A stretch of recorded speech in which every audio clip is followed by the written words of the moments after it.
आपको डिवाइड नहीं आता है तो आप डिवाइड भी सीख लेंगे। तो फटाफट से हम लोग इस क्वेश्चन को कहते हैं। इसमें क्वेश्चन यही बोल रहा है चेला कि डिविडेंड का वैल्यू हम लोग को देकर रखा है आपको गिवन डाटा में, साथ साथ में चेला आपको डिवाइजर का वैल्यू देकर रखा है जो कि 3x² प्लस 4x प्लस 1 है।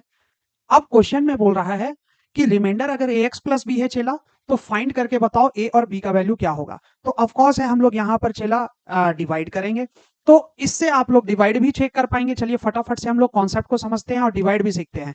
सबसे पहले इसका फर्स्ट टर्म लो चेला, क्या है फर्स्ट टर्म 6x का पावर 4 है, और ये आपका इसका फर्स्ट टर्म लो चेला कितना है, it is equal to 3x²। दोनों को डिवाइड कर दो, क्या आया, तो हमारे पास वैल्यू फाइनली आ रहा है it is equal to 2x²। देखना यह है कि जो 2x² आया है चेला, बस उसी को हम लोग डिवाइजर से मल्टीप्लाई कर देंगे चेला।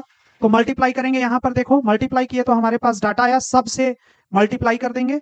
इस वाले टर्म को नीचे यहां शिफ्ट कर देंगे, 4 को 4 के नीचे, 3 को 3 के नीचे, 2 को 2 के नीचे। तो यहां पर कुछ इस तरीके से चेला सेट हो गया। तो सेट हो गया तो यहां पर चूंकि डिवाइड में माइनस का काम होता है चेला, तो हम लोग यहां माइनस कर देंगे।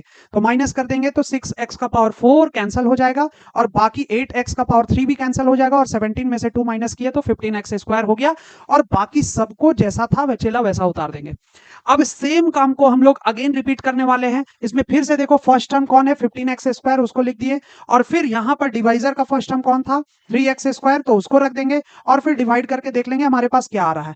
जो वैल्यू चला आएगा उस वैल्यू को ही पूरे डिवाइजर से हमको मल्टीप्लाई करना है और ऊपर से लिख देना है।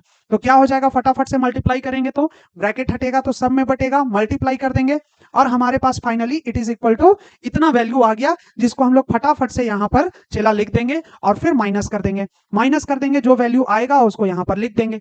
फाइनली चला x+2, क्योंकि इसका डिग्री 2 था और इसका डिग्री x, मतलब एक कम हो गया, मतलब अब आप डिवाइड नहीं कर सकते चला। दैट मींस हमारे पास रिमाइंडर आ चुका है, और वो रिमाइंडर x+2 है।